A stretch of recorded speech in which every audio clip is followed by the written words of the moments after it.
খাল কাটা কর্মসূচির উদ্বোধন করলেন প্রধানমন্ত্রী তারেক রহমান। এটা কি সেই পুরনো স্মৃতি, সাবেক রাষ্ট্রপতি জিয়াউর রহমানের স্মৃতি ফিরিয়ে আনা এবং তার সাথে বর্তমানকে জুড়ে দেয়া? ধন্যবাদ। এই প্রশ্নটার উত্তর আমি দিচ্ছি। তার আগে আমাকে তুষার ভাই যেটা বললেন যে সেই সময় সালাউদ্দিন সাহেব গণভোটকে তার আমাদের বিজয় হিসাবে দিয়েছেন। প্রথমে দেখেন, আমরা বলেছিলাম যে জুলাই সনদ যে স্বাক্ষর হয়েছে এটা আমরা সবাই কমিটেড, এবং সেই তারও আগে যদি আমরা তৎকালীন প্রধান উপদেষ্টা ডক্টর মোহাম্মদ ইউনূস সাহেবের যে বক্তব্য যদি আমরা ধরি যে যার এই ঐকমত্য কমিশনে যেসব বিষয়গুলো নিয়ে ঐকমত্য হবে সেগুলো একটা সনদ হিসাবে আসবে, আর যেগুলো হবে না সেগুলো নিয়ে রাজনৈতিক দলগুলো তাদের ইস্যুগুলো নিয়ে জনগণের কাছে যাবে। জনগণ যদি তাদের ইস্যুগুলোকে সমর্থন করে তাদেরকে ভোট দেয়, তারা সেটা পার্লামেন্টে যে আপনি সেটা পাস করবে বা সেভাবে তারা সংবিধানে সন্নিবেশিত করবে। এই ব্যাপারে কিন্তু আমরা তাকে সমর্থন জানিয়েছিলাম। কিন্তু পরবর্তীতে জুলাই সনদে যেগুলো আসলো আমরা সেখানে কিছু নোট অফ ডিসেন্ট দিয়ে, আমরা না শুধু নোট অফ ডিসেন্ট শুধু আমরা দিইনি, অনেকেই দিয়েছে, দিয়ে আমরা এটা কিন্তু স্বাক্ষর করেছি, এবং সেটাকে আমরা এখনও বলি যে আমরা এটাকে সমর্থন করি এবং সেটা বাস্তবায়ন করব। কিন্তু জুলাই সনদ নিয়ে যখন আপনার গণভোটের কথা বলা হলো, আমরা প্রথমে গণভোটের পক্ষে ছিলাম না, কিন্তু পরবর্তীতে আমরা জাতীয় ঐকমত্যের স্বার্থে আমরা কিন্তু গণভোটকে মেনে নিয়েছিলাম। কিন্তু গণভোটের এই মেনে নেওয়ার পরে স্বাভাবিকভাবে আমরা বলেছি একই দিনে গণভোট হতে হবে, সেটা হলো। কিন্তু পরবর্তীতে যে আদেশটা দেওয়া হলো, সেখানে যে সংবিধান সংস্কার পরিষদ যে আদেশে সংযুক্ত করা হলো, এটা কিন্তু আমি আবারও বলছি এটা আমাদের মধ্যে কোনো আলোচনা হয়নি। এমনকি অন্তর্বর্তীকালীন সরকারও পরবর্তীতে রাজনৈতিক দলগুলোর সাথে এই ব্যাপারে নিয়ে কিন্তু কোনো আলোচনা করেনি। তারা একটা স্বপ্রণোদিত হয়ে কিন্তু তারা এই জিনিসটা সন্নিবেশিত হয়ে, এবং তখনই কিন্তু আমরা এটার ব্যাপারে আমরা মানে আমাদের বক্তব্য আমরা দিয়েছিলাম।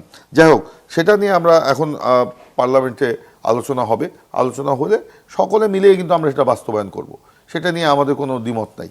আর এখন আপনি যে ইয়ের কথা কি বলে খাল খননের কথা যেটা বললেন, দেখেন খাল খননের কর্মসূচি আমাদের শহীদ প্রেসিডেন্ট জিয়াউর রহমান ক্ষমতায় আসার পরে, তখন যখন দেশে একটা দুর্ভিক্ষ অবস্থা ছিল, যখন আপনার ভারত একতরফাভাবে ফারাক্কা বাঁধ এবং আমাদের অভিন্ন নদীগুলোর উপরে যে আপনার বাঁধ দিয়ে আমাদের এখানে নদীর যে পানি প্রবাহ তারা বন্ধ করে দিচ্ছিল, আমাদের যে কারণে সেচ ব্যবস্থা আমাদের চরমভাবে ব্যাহত হচ্ছিল, এবং সেই সময় অত বিদ্যুৎ উৎপাদনের ক্ষমতাও কিন্তু আমাদের সেই সময় ছিল না, যে কারণে সেই সময় শহীদ প্রেসিডেন্ট জিয়াউর রহমান সেই খাল খনন পুনর্খনন করে বর্ষা মৌসুমে যে বা বন্যার সময় পানিগুলো সেই খালে ধরে রেখে শুষ্ক মৌসুমে সেই খালের পানি দিয়ে আপনার পার্শ্ববর্তী জমিগুলোতে সেচের ব্যবস্থা তিনি করেছিলেন, এবং সেই জন্য তখন কিন্তু সুফলও দেখা গেল।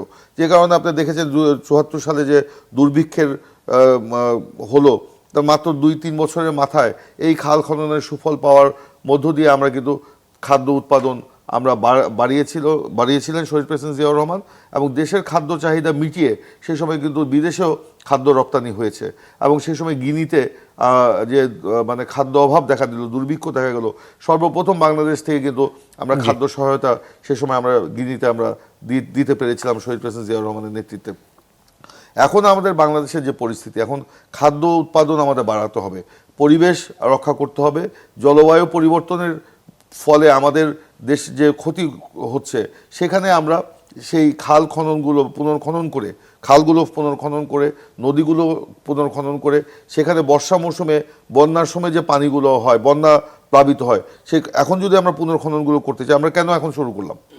কারণ এই সামনে কিন্তু বর্ষা আসবে, এই বর্ষার পানিটা আমরা এই খালগুলোতে ধরে রাখতে চাই, নাহলে খাল ভরাট হয়ে এখন সেখানে পানিগুলো এমনভাবে চলে যাচ্ছে, গ্রামের মধ্যে ঢুকে যাচ্ছে, বসত ভিটার মধ্যে ঢুকে যাচ্ছে বা জমির মধ্যে ঢুকে যাচ্ছে, আমাদের বন্যা হয়ে যাচ্ছে। তখন এই বন্যার হাত থেকে আমরা রক্ষা পেতে গেলে এই খালগুলোতে আমরা খনন করে এইখানে আমরা এই পানিটা ধরে রাখতে চাই, এবং পরবর্তীতে শুষ্ক মৌসুমে এই খালের পানি দিয়ে আমরা সেচের আপনার উন্নয়ন ঘটাতে, সেচ ব্যবস্থার আমরা নিয়ে সেচ ব্যবস্থায় এই পানিগুলোকে ব্যবহার করতে চাই।